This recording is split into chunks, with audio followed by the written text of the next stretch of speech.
Hello and welcome back to Sing Joyfully. My name is Grahame Hunter. I am a laywoman and choir member at the Cathedral Church of St. Paul in Detroit. And this is the next installment in our hymn series where we talk to people out and about the cathedral about their favorite hymns, except we're not out and about, still a pandemic on. We're still far away from each other in our own homes here on the Zoom. And I have with me today David Fluck. Hello, David. Hello. Can you tell us a little bit about yourself? Who are you? What do you do when you're at home? Sure. Sort of thing. I'm a gentleman of the choir, but I live in Ann Arbor, soon to be Detroit in a few weeks. Day by day, I'm a software developer. I sit in this room and try to get up and walk around occasionally, but otherwise, this is my box. That's the struggle, remembering to get out of your enclosure. As someone who now also works from home, it's like, oh dear, I need to stand or my hips are going to forget how to be hips. So what hymn are you here to talk about with us today? It is Well With My Soul. Yes. By Mr. Horatio Spafford. Yes, usually paired with a tune by composer Philip Bliss. I'm so excited to talk about this one. It's been at the forefront of my brain, at least for the past year or so. Well, I don't know if you remember, it was one of the last choral pieces we did in person in March of 2020. It was I think the communion anthem for the last communion service that we had before it all shut. And I only remember this as clearly as I do, I think, because I was visiting on spring break and I sat in that day. And so I was singing with you all when I hadn't been singing for a long time. And I was like, ooh, I got to drop in on It Is Well Day. And I guess next week I'll be back in Boston. And like, narrator voiceover, she did not go back to Boston. Little did she know. Little did she know, because everything shut down almost immediately thereafter. And we haven't been back as a choir since, which is part of why we're doing this series, as just a little something to tell you all, we all are still out here. We're still thinking about music. We miss you, and we will make music together again as soon as it's safe to do so. So tell me about It Is Well. Tell me about, do you want to sort of start with your relationship to the hymn? Do you remember the first time you heard it? Sure. Yeah. So actually, I think it was the same service that you mentioned. And I think I was a bit surprised that I had not heard it before, because by then it had been five-ish years that I've been with the choir, barring a few gaps that we can round up. I know we incorporate new repertoire here and there, but this hymn has been around for a while, and I was surprised that I had not heard it. I do have to say, I'm a bit baffled it's not in the hymnal. I was about to say, I was leafing through, and I was like, where is it? I checked the index multiple times. Yeah, that index of first lines. Yeah, I did not do a deep dive as to why it's not there. Committee on Liturgy and Music, if any of you guys, past or present, are watching this here YouTube video or listening to the podcast, email us, music@detroitcathedral.org. Tell us why it's not there. Because it is a very popular hymn. So it's not in the Episcopal Hymnal 1982, but goodness, it's been around since, well, the late 19th century. Horatio Spafford wrote it in 1873, and it's been, I think, pretty steadily popular since then. So it looks like it shows up in like 400 something hymnals. That doesn't surprise me in the slightest. But ours is not one of them. Yeah, so it was given to you right before everything was snatched away. Yes. And do you think that that's impacted your relationship with it? I feel like this is personally a one that I've come back to a lot as the pandemic has just gone on. Yes. Yeah, especially the first few weeks. I remember I had it on repeat, and it's actually, I think it's difficult, if I recall, to find recordings of it. There's I think there's one. Well, I should say this: they're difficult. It's difficult to find choral recordings. As opposed to say There are gospel. Yeah, or I think ones. I mean, they're just like guitar instrumentals and all kinds of interpretations. But of course, I'm a bit enamored with the the kind of I guess the choral one that we did. Which actually we might have a recording, or there might be a file in Dropbox somewhere that has us doing it. Yeah, we'll check with the lovely person who curates our SoundCloud and see if we can get it up there. Dig it up from the vault. Yeah. I have found, as I was doing research into the lyrics, if it's difficult to find, choral recordings, it's almost impossible to find recordings with all of the verses. Yes. Yeah. This is one of those ones where there's quite a few verses that often just don't get airtime, which is a shame, because I think it's a pretty steady text all around.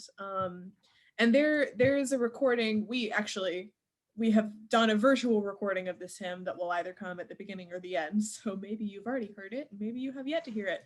That is the arrangement that we sang on that last Sunday. But I think it only has 3 verses. So. And it's I'm glancing at the text, and I think there are at least 2 that we didn't do. And though I think Satan the original, buffet, though trials should come, let this blessed assurance control that Christ hath regarded my helpless estate and hath shed his own blood for my soul. And blessed assurance, that's a phrase that shows up in a very specific portion of hymnody. You also get it in blessed assurance, Jesus is mine, which I think is just great.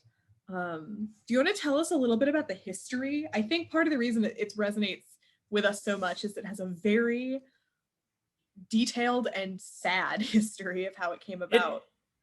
It's tragic. Horatio Spafford was, I don't want to get this wrong, I think he was he a lawyer? I will. Double check. He was a lawyer, and he also was a significant property investor in Chicago. Yes. And so the Great Chicago Fire kind of, ruined that part of his life a bit. And I believe there was, an economic downturn, rather severe one, around the same time. Yeah. So the fire was in 1871.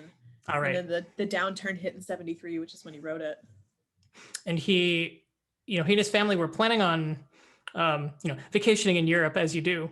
And, there's a change of plans, and he sent his wife and his 4 daughters ahead. And I think he had to attend to some zoning issues, in Chicago. And he had already lost a son by that point too. Yes. He'd had a 4-year-old who had died. And so he sends his wife and daughters ahead. And they do not make it. Their ship collides with another somewhere in the Atlantic, and all 4 of his daughters, drowned. His wife managed to make it. She was rescued. And she sent a rather famous telegram to her husband that read, among other things, "Saved alone." And eventually, he did. Horatio Spafford did board another ship, perhaps nervously. I would probably be, there'd be a white knuckle ride for me. But around it'd be hard enough to enter a coffee shop again when the pandemic is over. Just thinking about that gives me literally nightmares. So imagining stepping on the means of transport that all your children, yeah. And I think, around, I forget, I think maybe the ship's captain or something told him, right around where the wreck had occurred. And so he sat down, he started writing, when peace like a river attendeth my way, when sorrows like sea billows roll. And it, he went on from there until he had this really lovely poem that I think was not set to music until he and his wife got back by, their friend, Philip Bliss. And it was first published by Bliss in Gospel Hymns No. 2, the hymnal. And that was in 1876, so 3 years after he penned it. And Bliss called the tune Vie du Havre, which is the name of the ship that sank, that his daughters died on. And I think that it, if you listen to it, it has the verses especially have that sort of rolling quality of, when sorrows like sea billows roll, it's very easy to imagine that as you're singing it. And with a lovely refrain too. I do enjoy a nice refrain. Mm-hmm. And I do remember, and I don't think there was anything in particular that had happened, but this was definitely one of those hymns that moved me. There are a select few that that particularly moved me. Lift Every Voice and Sing is one of them, but this is another one, where you're sitting there with the music and you're like, all right, don't cry now. Mm-hmm. So yeah. And I love that you brought up the refrain, because it's very simple. It's very beautiful in its simplicity, and it's this call and response, at least in the arrangement that we do, where the sopranos, have the first "it is well" and sustain it through the rest of the choir, kind of echoing "it is well." And sort of, now that I've said that, it also makes me think about, like scripture about deep calling to deep, and out of the depths I have called to you, O Lord. He's drawing on a very strong tradition of sea imagery, and that is a metaphor for, danger and death, but not the end. I think, and I'm curious to know what you think about this,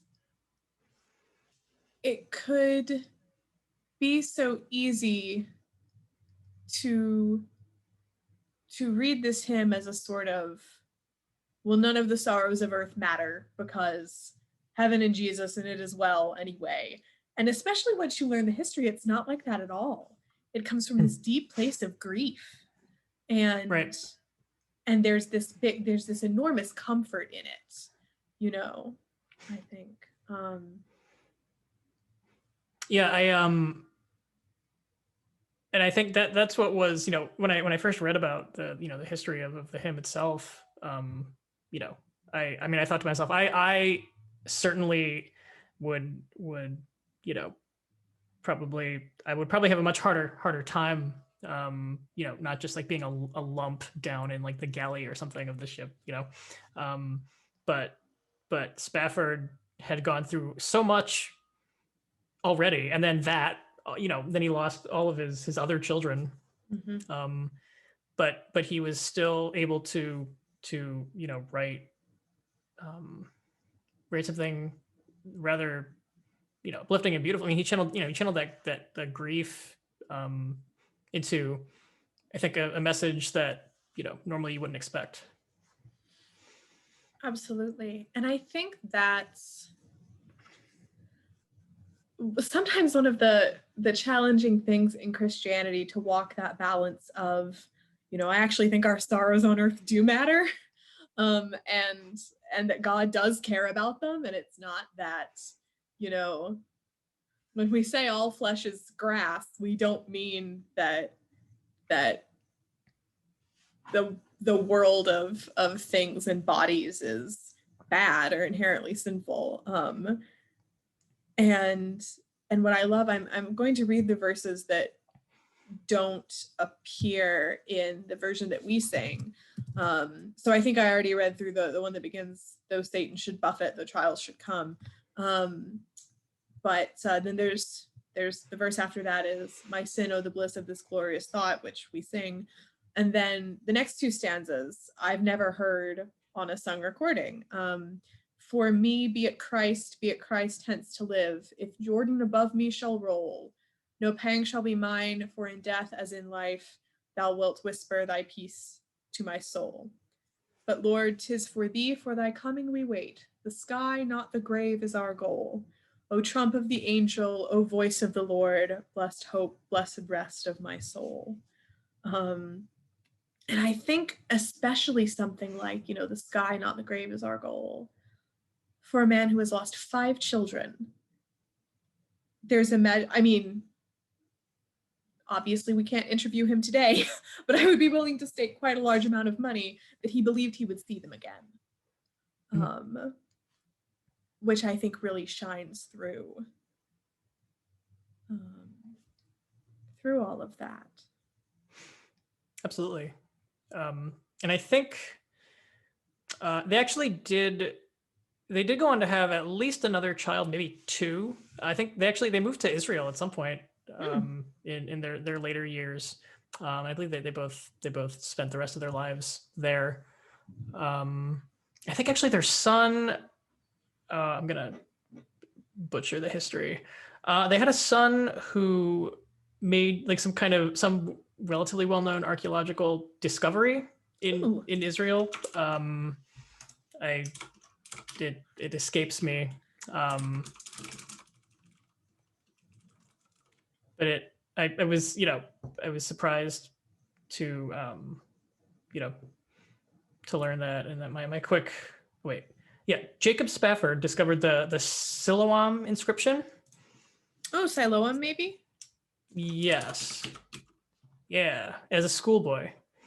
Wow. It's a Hebrew inscription in the Siloam tunnel, which brings water from the Gihon spring to the pool of Siloam, located in the city of David. 8th century BCE. Wow. Which I think, there's a bunch of history about it that I encourage people to investigate. But yeah, that's neat.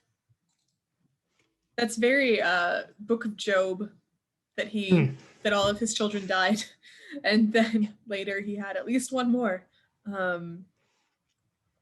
Yeah, I think that there's a lot to this hymn about suffering and the comfort that comes when you believe that in terms of the long game, everything is going to be okay. Which I think a lot of times is sort of the only comfort you can take. Certainly, I don't know about you. I suspect that, like me, you've got some hymns you've been cycling through for the pandemic, and this is certainly at the top of mine. Yeah.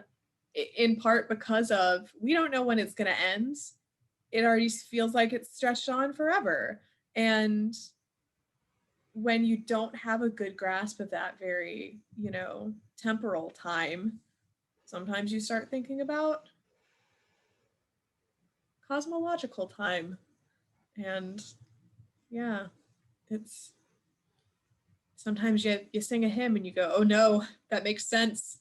Maybe a little too much sense for comfort. Yeah. And I know I've been, you're right. I've been cycling a few. This is one of them. And I think being, our sense of time itself has been so, dare I say, it's like being on a boat in the ocean. There's no horizon other than just, where you can stop seeing. Mm-hmm. You look back and there's nothing. You look ahead and there's nothing. Seemingly, I mean, of course, day by day, I think, you can see like there are seagulls in the distance. But, in the grand scheme of things, we don't have the benefit of hindsight. Of course, we can look back on Horatio Spafford's life because it's, more than 100 years since all of this happened. And you kind of get that, you're from that nice vantage point. You're like, well, yes, of course he was going to be just fine. But of course, in the moment, it certainly doesn't feel that way when, you're in the midst of it. Right. And of course, a given value of fine. Well, yeah, right. Yeah. So, yeah. Oh, it's a good one. Someday, hopefully soon, we can look back with the hindsight of history on everything that's been happening. And, maybe, I don't know, maybe that'll be some closure. Or we could write some hymns. Hey, I don't think that's a bad idea at all. I would be very interested. I think that this hymn is a good candidate for, I know one of the very difficult things for me is there's been little to no mass mourning for like, it's like what, 600,000 people in the United States alone, not to mention the world over. And of course, all those people also deserve our memory and our grief. And so I hope that when we can worship together in person again, we can do, if not, a full memorial service, at least some sort of memorial, type ritual as part of our first service back. And I think that it as well is a pretty good candidate for, maybe a hymn for that purpose. I would agree. Yeah, I think definitely there will need to be some processing and a lot of grieving. I mean, because everyone's grief has been kind of cut short. People are going to Zoom funerals or no funerals, and that I think we'll all need to address that to grieve properly and get some closure. Mm-hmm. Absolutely. Out of curiosity, what are some of your other pandemic hymns, if you don't mind sharing? So I mentioned Lift Up Your Voice and Sing. I listened to that one a lot. I mean, especially given other events that that are at the forefront of all of our minds and the news cycles for at least a year. For the listener or watcher, don't know exactly when this is going to come out, but the day we're recording this, we just learned a little less than 2 hours ago that the police officer who murdered George Floyd has been convicted on all counts. And I mean, certainly when we talk about people, Stafford never got his children back, and a guilty conviction doesn't bring anyone back from the dead either. So I think that's it's hitting hard in its own particular way. Yeah. So lift every voice. Yes. For me, so certainly it as well. Jesu, lover of my soul, which your choir master and mine, Jeremy David Tarrant, will happily inform anyone, is a staple at Welsh funerals. And that also has water imagery. While the nearer waters roll, while the tempest still is high. And thine arm, O Lord, in days of old was strong to heal and save. Because that one is very much about Jesus's healing miracles. So yeah, those are all ones you sort of do at the top of your lungs, which I think it as well definitely is. I think Lift Every Voice definitely is. And it just makes you think a lot of thoughts about being more than a year into a respiratory pandemic, and what does it mean to take a great big breath and sing at the top of your lungs, and how good is that going to feel when we can do it? How scary is it going to feel, but then how good? Yeah, I might cry a little then too. Oh, I think that we're all going to be absolute messes. Although I think much like I think it's everything's kind of weird because it's been so gradual. And I know I've been waiting for like moments where, there's some kind of clearly defined change, because nothing else has been clearly defined. This is home, this is work, this is yesterday, this is today, this is tomorrow. Everything is the same, even though everything is different. Mm-hmm. And, I know, we'll be back. The church has been around. The church was here before the plague. It will be here after the plague. That has been consistent. Not the first plague. Indeed. And though I'm so sorry that the undergraduate medievalist has to point out there are very few similarities between COVID-19 and like the Black Death, both as a disease and a phenomenon. However, I too call it plague all the time because it's I don't know, it has that feeling of history actually, and it has that sort of memory that like, yes, the church is 2,000 some odd years old, and we have seen many of the bad diseases, and that's why Cranmer wrote that little bit about from plague, pestilence, and famine. Good Lord, deliver us in the Great Litany. So yes, we don't know when, but hopefully very soon I'll be back. Yep. Soon, safely.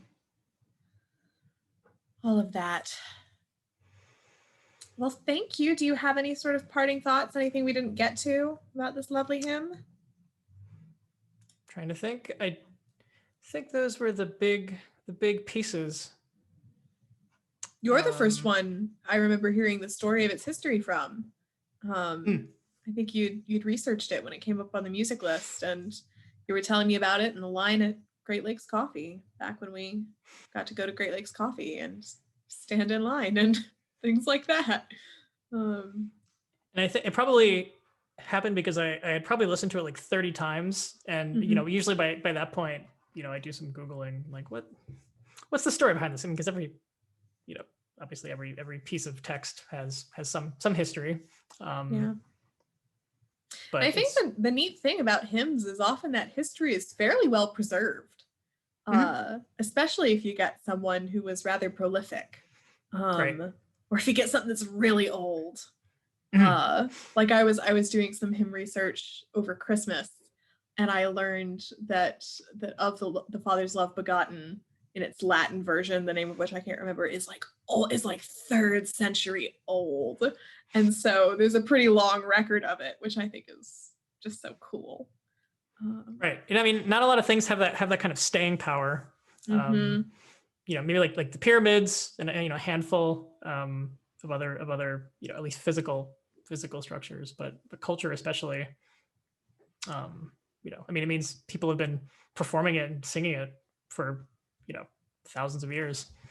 Yeah. Well, and I think that ties in so beautifully to the idea of the communion of saints, that we're tied to all of the faithful who came before us and all the faithful who are here with us and all the faithful who will come after us.